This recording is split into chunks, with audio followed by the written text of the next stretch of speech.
O último dia da rainha. Imagine estar no Egito há mais de 2000 anos. O palácio está cercado. Do lado de fora, soldados romanos aguardam. Dentro do palácio, uma rainha sabe que perdeu praticamente tudo. Seu exército foi derrotado. Seu aliado e amante Marco Antônio está morto. E o homem que venceu a guerra, Otaviano, está prestes a tomar o Egito. O nome daquela mulher? Cleópatra. Durante anos, ela enfrentou algumas das figuras mais poderosas do mundo romano. Conseguiu sobreviver a disputas pelo trono. Aliou-se a Júlio César, depois a Marco Antônio, e tentou manter o Egito independente diante do crescente poder de Roma. Mas agora, ela estava encurralada. Cleópatra sabia que poderia ser levada para Roma como prisioneira, e talvez tivesse que desfilar diante da população romana como símbolo da vitória de Otaviano. Então, em agosto do ano 30 a.C., Cleópatra morreu, pouco tempo depois da morte de Marco Antônio. E foi aí que nasceu um dos maiores mistérios da antiguidade. Segundo a versão mais famosa, a rainha teria utilizado uma serpente venenosa para tirar a própria vida. Mas será que foi realmente assim? As fontes antigas não são totalmente claras. Alguns autores dizem que ela morreu por uma mordida de serpente. Outros deixam a questão mais aberta. E existem teorias modernas que questionam até mesmo o método utilizado. Então prepare-se, porque hoje vamos voltar aos últimos dias de Cleópatra e tentar descobrir o que realmente aconteceu com a última grande rainha do Egito. Capítulo 1. Quem era Cleópatra? Antes de falar sobre sua morte, precisamos entender quem Cleópatra realmente era. A imagem popular costuma mostrar uma mulher extremamente sedutora que conquistou homens poderosos. Mas essa descrição é muito limitada. Cleópatra era, acima de tudo, uma governante. Ela nasceu por volta de 69 a.C. e pertencia à dinastia Ptolomaica, uma família de origem macedônica que governava o Egito desde o período posterior às conquistas de Alexandre o Grande. Ela chegou ao poder ainda jovem e encontrou um reino cheio de problemas, disputas internas pelo trono, conflitos familiares, pressões econômicas e, principalmente, a crescente influência de Roma. Naquele período, Roma já era a maior potência do Mediterrâneo, e o Egito possuía algo que Roma desejava profundamente: riqueza. O país tinha terras extremamente férteis graças ao rio Nilo. Produzia grandes quantidades de grãos. Alexandria era um dos principais centros culturais e comerciais do mundo antigo. Controlar o Egito significava controlar uma região estratégica. Cleópatra sabia disso. Por isso, sua política sempre esteve ligada à sobrevivência do próprio reino. Ela precisava negociar com Roma, mas também precisava evitar que Roma simplesmente tomasse o Egito. E foi nesse cenário que surgiu Júlio César. Capítulo 2. Cleópatra e Júlio César. Em 48 a.C., Júlio César chegou ao Egito durante uma guerra civil que envolvia Cleópatra e seu irmão, Ptolomeu XIII. Cleópatra precisava desesperadamente de apoio. Segundo relatos antigos, ela teria conseguido entrar em contato com César de uma maneira extremamente ousada. A famosa história conta que ela foi escondida em um tapete ou tecido e levada até os aposentos de César. Quando o tecido foi aberto, Cleópatra apareceu. Não sabemos até que ponto essa história é literalmente verdadeira, mas sabemos que César e Cleópatra se tornaram aliados. E essa aliança mudou completamente a situação política do Egito. César apoiou Cleópatra na disputa pelo trono. Depois da guerra, ela voltou a governar o Egito. Cleópatra e César tiveram um filho chamado Cesarião.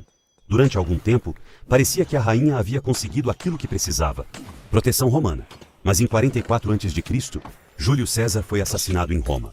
O mundo romano entrou novamente em uma disputa pelo poder, e Cleópatra precisou escolher seu próximo aliado. Foi então que apareceu outro homem que mudaria sua vida: Marco Antônio. Capítulo 3. Marco Antônio e a guerra contra Otaviano. Marco Antônio era um dos homens mais poderosos de Roma. Depois da morte de César, ele se tornou uma das principais figuras políticas do mundo romano. Cleópatra e Marco Antônio se aproximaram. A relação entre os dois se tornou pessoal, mas também era extremamente política. Marco Antônio precisava dos recursos do Egito. Cleópatra precisava de proteção para seu reino.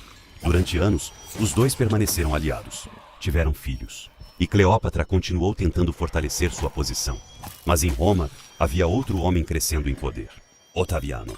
Ele era herdeiro político de Júlio César e tinha uma visão muito diferente para o futuro romano. A rivalidade entre Marco Antônio e Otaviano aumentou, até que a propaganda começou a transformar Cleópatra em uma inimiga de Roma. Otaviano apresentava Marco Antônio como um homem que havia abandonado os interesses romanos por causa de uma rainha estrangeira. A tensão chegou ao limite. E em 31 a.C., os dois lados se enfrentaram na famosa Batalha de Áxio. O resultado foi devastador para Cleópatra e Marco Antônio. Suas forças foram derrotadas, e eles recuaram para o Egito.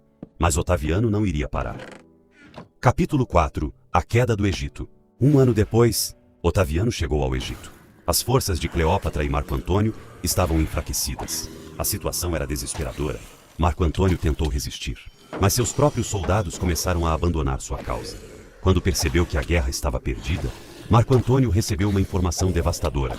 Disseram a ele que Cleópatra estava morta. Acreditando que havia perdido a mulher que amava, Marco Antônio decidiu tirar a própria vida. Mas a história ainda não havia terminado. A notícia da morte de Cleópatra era falsa. Ela ainda estava viva. Quando soube do que havia acontecido, Cleópatra tentou encontrar Marco Antônio. Segundo os relatos antigos, ele foi levado até o local onde ela estava escondida. Gravemente ferido, Marco Antônio morreu pouco depois. Agora Cleópatra estava completamente sozinha. Otaviano controlava o Egito. Marco Antônio estava morto. Seu exército havia sido derrotado, e a rainha sabia que poderia ser capturada a qualquer momento. Foi então que ela tomou uma decisão. Capítulo 5. A última conversa com Otaviano. Cleópatra tentou negociar com Otaviano. Ela sabia que sua sobrevivência dependia disso. Mas Otaviano tinha outros planos. Ele queria levar Cleópatra para Roma. E existe uma razão importante. Um triunfo romano não era apenas uma comemoração militar. Era também uma demonstração pública de poder. Prisioneiros importantes podiam ser exibidos diante da população. Para Cleópatra, isso seria uma humilhação enorme. A mulher que durante anos havia governado, o Egito poderia terminar sua vida sendo exibida como troféu de guerra. Ela precisava encontrar uma saída. Cleópatra se retirou para seus aposentos e, segundo os relatos antigos, preparou-se para morrer. Mas como? É aqui que a história fica ainda mais misteriosa. Capítulo 6. A famosa serpente. A versão mais conhecida da morte de Cleópatra envolve uma serpente. Segundo autores antigos, uma cobra teria sido levada escondida até seus aposentos. Depois, Cleópatra teria sido mordida. Mas existe um problema. Os relatos sobre o método exato não são perfeitamente consistentes. Plutarco, que escreveu sobre Cleópatra muitas décadas depois de sua morte, menciona uma serpente, mas também apresenta dúvidas sobre alguns detalhes. Outras tradições antigas também falam de veneno. Isso levou alguns pesquisadores modernos a questionarem a famosa história da cobra. A explicação alternativa seria que Cleópatra poderia ter utilizado algum tipo de veneno preparado previamente. Mas não temos evidência física capaz de determinar definitivamente o método. E existe outro detalhe importante. Não sabemos exatamente onde está o corpo de Cleópatra. Seu túmulo nunca foi identificado com certeza. Isso significa que não temos como realizar uma análise moderna que poderia ajudar a esclarecer sua morte. Então, a famosa imagem da rainha segurando uma serpente pode ser verdadeira. Pode ser uma versão simplificada de acontecimentos mais complexos. Ou pode ter sido transformada ao longo do tempo. Capítulo 7. Suicídio ou assassinato? Então chegamos à grande pergunta. Cleópatra realmente cometeu suicídio? A maioria dos relatos antigos aponta nessa direção. Ela tinha motivos. Estava cercada. Seu reino havia sido conquistado. Marco Antônio estava morto. E ela corria o risco de ser levada para Roma.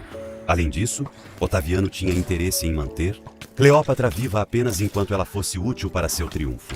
Portanto, a hipótese de suicídio é considerada por muitos historiadores como a explicação mais provável. Mas isso não significa que todos os detalhes estejam comprovados. Não sabemos com certeza qual veneno foi utilizado. Não sabemos exatamente como ela morreu. E não temos seu corpo para investigar. A hipótese de assassinato existe, mas possui muito menos evidências. Não há uma prova histórica sólida de que Otaviano tenha ordenado sua morte. Na verdade, os relatos antigos geralmente apresentam Cleópatra como responsável pela própria morte. Mas existe uma possibilidade ainda mais interessante. Talvez a história que chegou até nós tenha sido moldada pela propaganda romana. Capítulo 8. A história contada pelos vencedores. Existe algo que precisamos lembrar.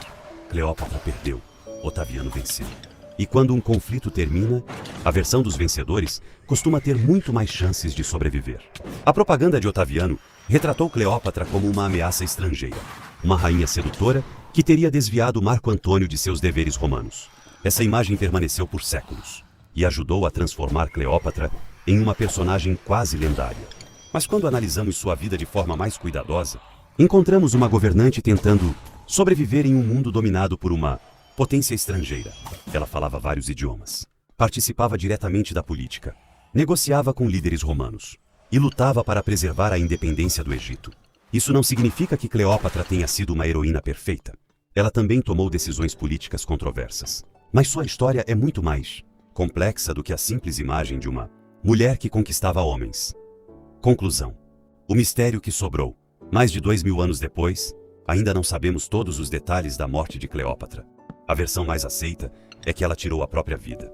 Mas o método exato continua incerto.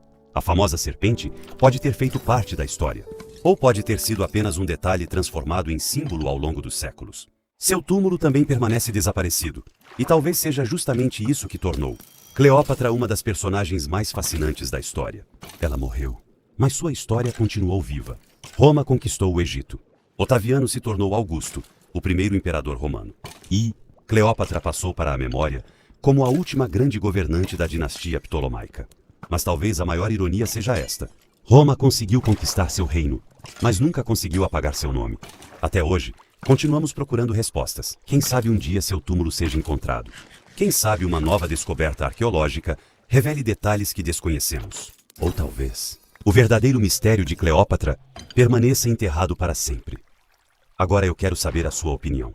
Você acredita que Cleópatra realmente cometeu suicídio ou acha possível que sua morte tenha sido provocada por outras pessoas? Deixe sua teoria nos comentários. E se você gosta de história, mistérios e acontecimentos que parecem ter saído de um filme, inscreva-se no Horizonte Oculto, porque aqui a história nunca é tão simples quanto parece. Até o próximo episódio.